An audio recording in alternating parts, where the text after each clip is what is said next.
Hello मारी channel में तमारुं स्वागत है। आज बनावीशुं तरबूजनो ज्यूस जे गर्मियों में खूब ज सरस लागे छे अने फटाफट बनी पण जाय छे। तो चलो फटाफट रेसिपी शुरू करिए। अने रेसिपी पसंद आवे तो वीडियो ने लाइक अने चेनल ने सब्सक्राइब करवानुं ना भूलता। तो सौप्रथम तरबूजनो ज्यूस बनाववा माटे एकदम सारी क्वॉलिटीनुं तरबूज लेवुं जे खावामां एकदम मीठुं होय।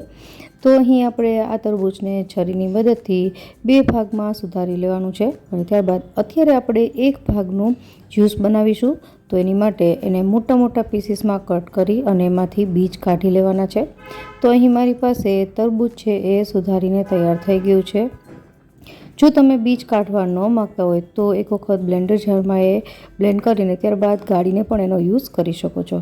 तो हवे आपणे मिक्सर जार लेशुं जेमां तरबूजना पीस छे एड करी देवाना अने त्यारबाद आ तरबूज एकदम फ्लेवरफुल अने रिफ्रेशिंग लागे एनी माटे सौप्रथम अहीं 20 થી 25 જેટલા ફુદીનાના પાન જે એકદમ ફ્રેશ છે એ એડ કરીશું। ત્યારબાદ 1 ટેબલસ્પૂન જેટલી ખાંડ, અડધા લીંબુનો રસ અને હાફ ટીસ્પૂન જેટલો ચાટ મસાલો એડ કરી દેવાનો અને આ બધી જ વસ્તુને બ્લેન્ડ કરી લેશું। તમે ઈચ્છો તો અત્યારે આમાં બરફ પણ એડ કરી શકો।